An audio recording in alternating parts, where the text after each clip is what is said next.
Hello and welcome to Chasing Green Arrows. Today we'll be discussing what we're supposed to be discussing for the last couple of years. It's actually fantasy football. This is what the podcast was about initially. But with the season coming up, all the FPL managers have been making their teams. Everyone's making drafts, picking players, dropping them. So it's exciting times. I have with me the winner of our league last year, Mr. Tarek Kreidie. How are you doing, man? Good. How are you, man? I'm doing well. It's you and your brother who came up with this team, Chasing Green Arrows, and we're finally discussing FPL. Are you excited?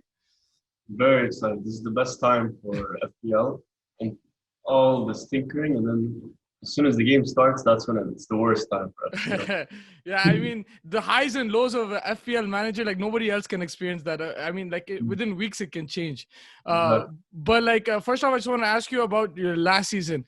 You came back, it was difficult in the beginning for you, but you came back and in the last few weeks you completely dominated. I think for me the standout was when you brought in Antonio and he scored 4 goals. What was your thinking behind building that team, and how did you make that comeback? So basically that transfer was literally last second of just before the deadline. So I wanted to bring in Antonio and Sterling because they had 2 good fixtures. And I noticed Antonio was playing striker, and he's a midfielder. And I actually needed a cheap midfielder so that in 3 weeks I can bring in, I forgot who, but basically I needed to bring in a cheap midfielder. So I'm like, Antonio has good fixtures, maybe he'll get an assist. He gets 4 goals, Wow. So it's lucky. That was the game changer for you, right? To cement that position. You were doing well even leading up to that, but that was your game changer. Definitely, that was what made me go first. Yeah, for sure. And now going into this season, so how are you looking to build your team? Let's start off with what do you look at first when building an FPL team? What is the first thing you look at when you're starting from scratch? So when I start from scratch, I look at the main players, the guys that I'll always go for. I put them in my team and then I work around them. And of course, second thing is the fixtures, because the first 3 fixtures are the most important. And then you can always wild card in the beginning of the season. So I look for good, easy fixtures that my players can play in. And then I look for the cheap players, the ones that are underpriced or unknown, or the ones that will get you points off the bench if needed. And then you just keep on changing until you get to the right. Yeah, that's a pretty good insight. And looking at the fixtures for the first game week, there's no United and City players, and then I think another Wolves as well. So, how would you approach the first game week in this for this season? Would you keep some of them on the bench or just go all out with whoever's playing the first game week? So no, for me, I go out all out because there's this one advice I heard once is that in order to win fantasy, you have to get points. The most important thing is points. It's not I want KDB so I can get him for my second week. No, so you focus week per week. Game week 1, what gets you the most points? So United and City are not playing, so forget them. So you focus on players that are playing. If you're lucky, you can have placeholders, which is basically you buy a player who's say 10 million, and he has a good first week, and second week a City player who is also 10 million is good, so he's a placeholder for that City player. So second week you sell him, you bring in the City player. So most people, they do the placeholder strategy, but I try not to think about that. I just think about what gets me the most points, and then if by chance if the player I have is a placeholder, then so be it. Yeah, okay, so it's called placeholder, basically having the same price. Yeah, that's very interesting. Now going into this season, let's go from position to position. Actually, before that, I just wanted to ask you. Remember before, in the last few seasons, we used to focus on midfielders, right? The big players and everything. But now recently, with the likes of Walker, with Robertson, Alexander-Arnold, defenders are getting a lot of FPL points. So how do you look at that, and would you invest heavily in defenders? So the last 2-3 seasons, I think ever since Conte came to the league, he started this 5 at the back, which is these 2 wing backs that attack. Yeah. And ever since that, wing backs have become a huge part of the third third side of the field, whatever it's called, Yeah, attacking. the attacking side. Yeah. Yeah, so they became so integral to goal scoring chances. And I remember it started off with Alonso and Moses. Those were the two wing backs that started off FPLs. And then Tottenham copied Chelsea. They did the five at the back, and there was Walker and Rose, or Walker and Davies. So they noticed how, like most managers noticed how amazing it is to have wing backs who keep attacking on the flanks and get assists or even scores. So yeah, that happened, and people were surprised by an FPL because most of the time most people go for the 3-4-3, which is just three defenders the least you can have. But then over the last 2-3 seasons, like Trent came out of nowhere, Robertson, a lot of Mendy from City, a lot of wing backs. Like people now, if you see their team, they'll pick wing backs over center backs. Yeah. Like I remember the days where I used to pick Vidic and Tarek to score goals, and no one would pick Ashley Cole or Gary Neville. Yeah, nobody. Yeah, nobody would pick them. Now it's switched. It's like the wing backs are the ones that are getting you. I think with the transformation of the football itself on the field, it's like transforming FPL as well. Yeah, exactly. But although I just said that, I think this season is going to be back to the midfielder season because if you noticed, a lot of the FPL has changed a lot of the positions. So Rashford from a striker to midfielder. Greenwood became a midfielder. Aubameyang. Yeah. Why did they do that? He's playing on the left wing, so they're trying to keep this fair. Yeah, but he's technically a striker, so he will get goals and therefore points. He's technically like a left forward, like what Sanchez was. Yeah. But so if Nketiah or Lacazette gets injured, he'll go up and play striker and get in goals. So he's very important now in FPL. So there's so many midfield that has emerged that it's become much more challenging in the game. Yeah, it's going to be. I think there'll be you have to think a lot this year. But also, I wanted to ask you before we move on to the team about the COVID situation. You never know what's going to happen. There might be someone tests positive, then he's quarantining. So that'll be a bigger headache, right? Like for FPL managers. Definitely, yeah. So there's so many players testing positive these days. Yeah. Just before the league starts with on vacation and stuff. So, the obvious thing is to have a good bench, good squad. In case bench is important, huh? All of a sudden, Dele Alli had a night out with I don't know what. Has to get quarantined. You want your substitute to come on and get you some points. Not an unknown defensive midfielder. Yeah. Right? So that means you can't go really heavy on your first 11. You need to balance out the budget. Yeah, I mean, I always believed you should do that, but this year even more so. Yeah, and what are your thoughts on having players from the same team? Now, if you have Arnold and Robertson, if you have both of them in the team, is that feasible? First of all, price wise, and if it is, would you? And if it's not, then who would you pick, one or the other? How would you assess that? So yeah, I was giving you an example with I actually now since we talked about wing backs, now they're essentially forwards or midfielders at 7 million, and they get clean sheet points. I don't see why not to double up on Trent and Robertson. It's like you're getting a left wing and a right wing for 7 million each, and Mane is a left wing for 12 million. You're getting Robertson who will get you assists for that much. It's a really good strategy, but personally, I'm not going with that. I'm just picking Trent. Okay, so if you want, you could reveal your team if your first draft, if you want. And we can go and just you're thinking behind each position. And if you don't want to reveal your players, that's fine. You can just. I'll reveal it. I can share my team. Whoa! Yes. Perfect. Okay. All right. So see, my keeper, I went for McCarthy from Southampton.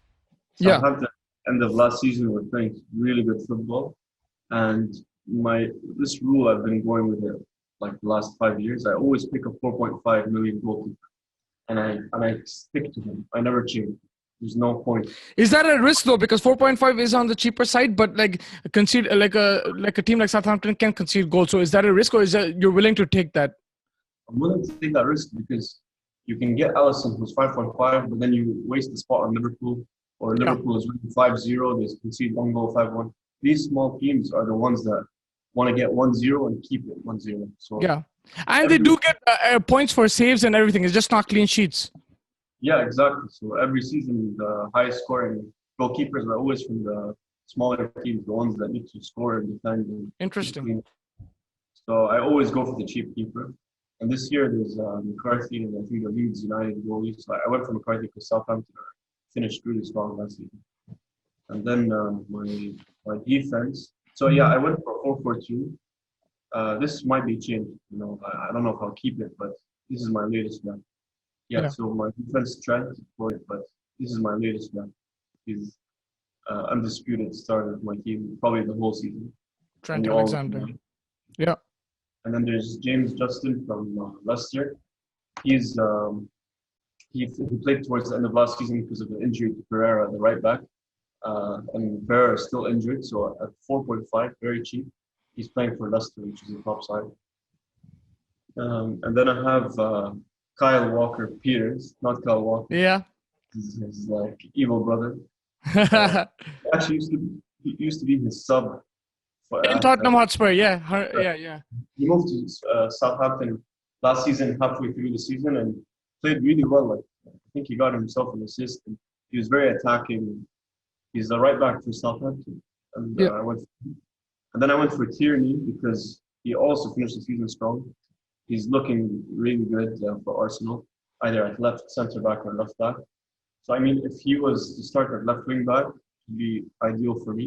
But even at left centre back, he's a defender for an Arsenal side that looks improved, which don't don't hold me accountable for that. 'Cause every time they improve, they somehow just fall apart. Yeah, but But he's been impressive in this build-up. Like the improvement in the last couple of months, he's been like the main guy to look out for. He's been very impressive. yeah, he's been one of the most impressive players. Like, Yeah. and I don't like to say that about Arsenal players. Usually. No, because like most of the time, Arsenal players they just look like they're better than they actually are. But Yeah. Tierney actually looks well, in my opinion.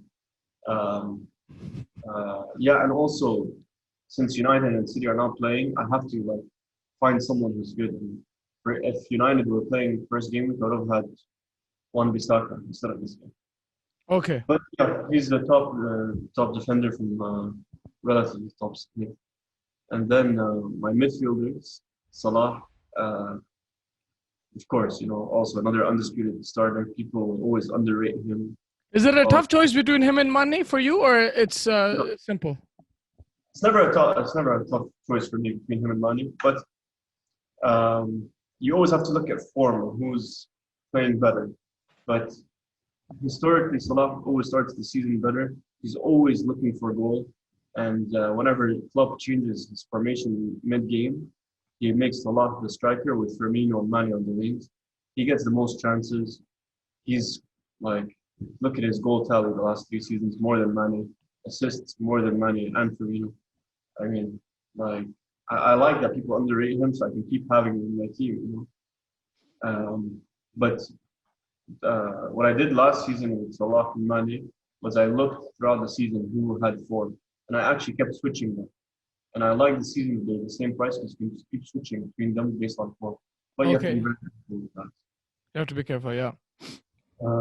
Aubameyang, of course, the top player, midfielder. We talked about him. That attracts you a lot. The fact that he's a midfielder, that will attract a lot of FPL managers to get him into the team. Yeah, definitely. And he has 2 good fixtures in the beginning, and I mean, I feel like everyone's gonna go for good form, good fixtures.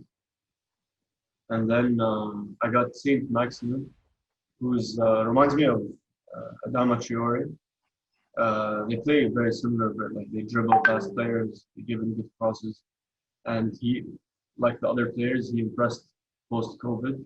Got himself a couple of goals and assists. So, and he's at 5.5 million, very cheap.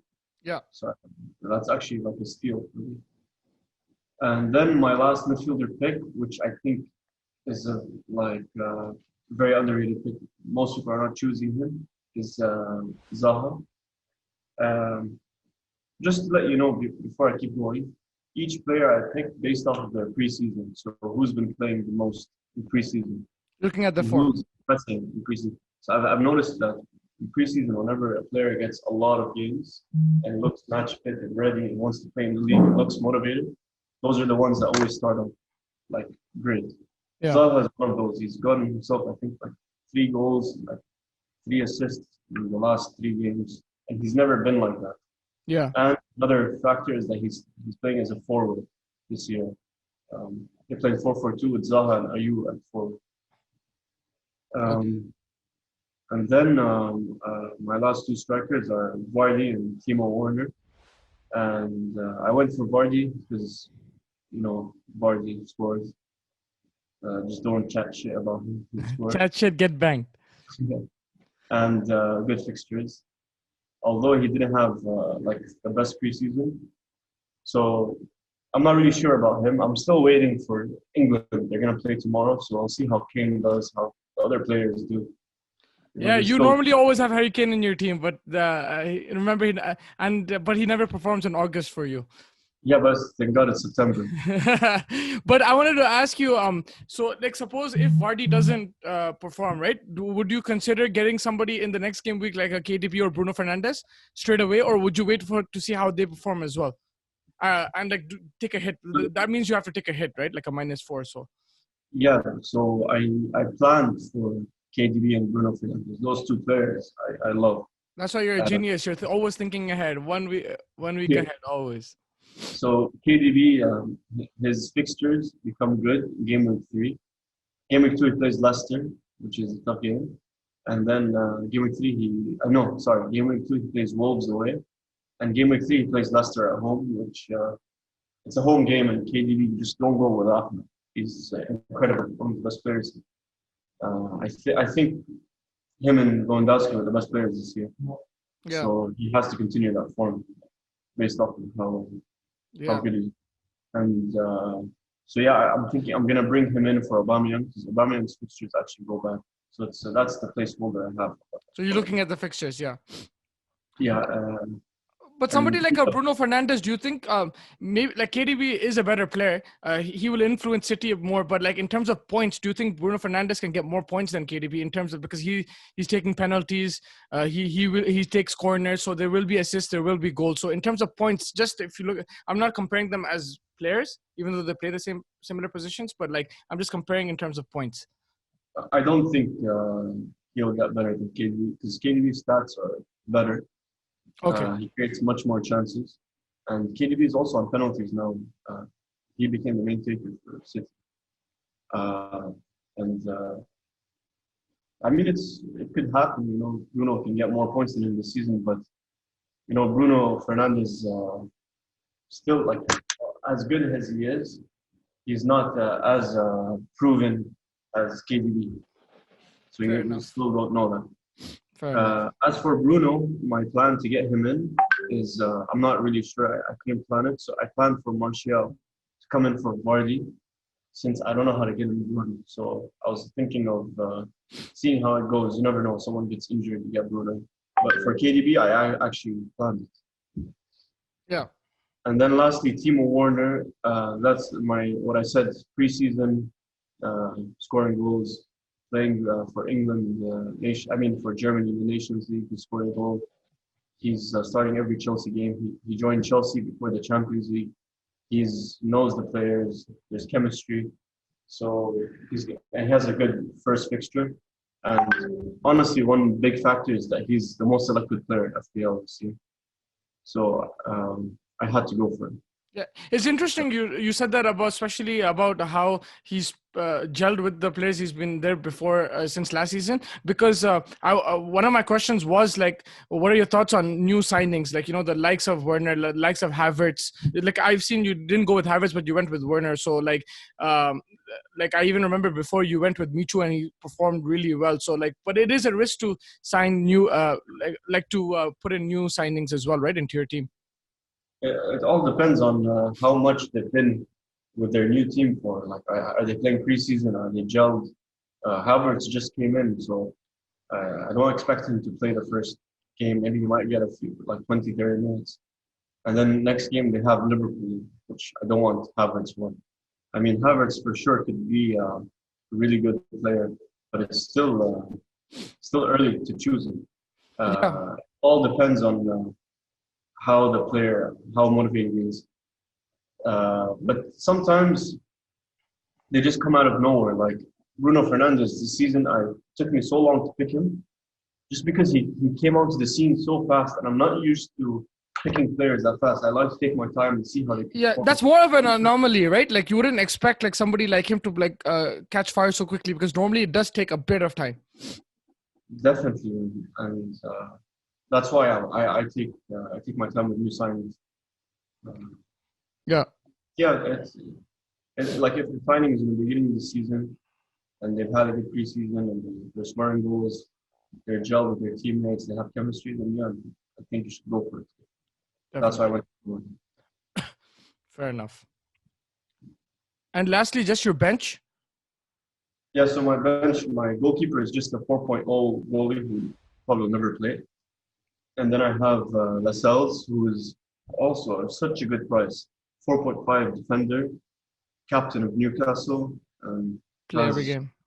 plays every game, has a goal in him, and he's a good bench player to have.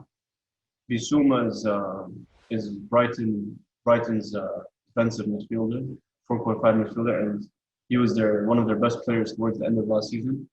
So he can get an odd goal. Honestly, I just want him for the 2 points or the 3 points of the clean sheet in case someone doesn't play. Yeah. Then I have Davis, who is the striker for Aston Villa, and towards the end of last season, he got some minutes. He played actually some 90-minute games and got close to scoring, had good stats. I mean, uh, ideally, I would want Brewster from Liverpool because he might go on loan on another team and he's for 4.5 million.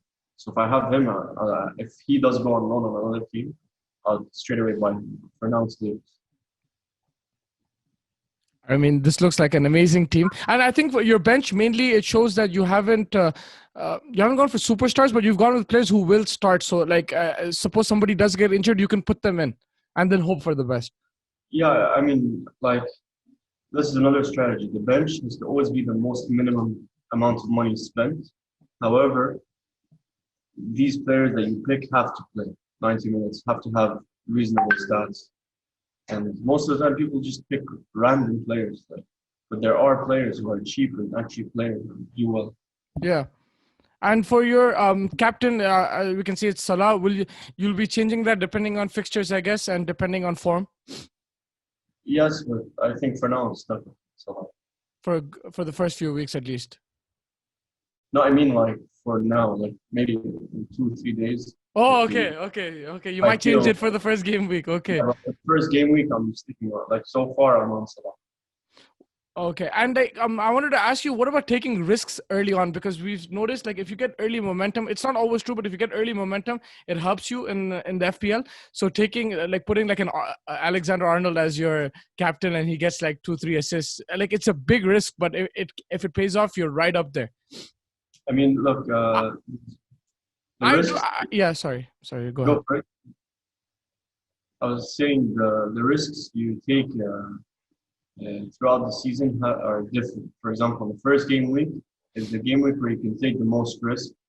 You can bring in, and the risk that you should take in the first game week is not the captaincy. The risk you should take is picking random players that you think might do well, like cheap players who might go off the scene, like Mahrez 2 3 seasons ago, or Yeah, like YouTube. So you go for those players who could impress. But you also take the most selected players like Warner, Salah, Bamina, so you don't fall in the rankings. And then throughout the season, you're a template kind of forms. Most people have a template team. Everyone's gonna have Salah. Everyone's gonna have that player like that Mahrez who yeah, burst off the scene.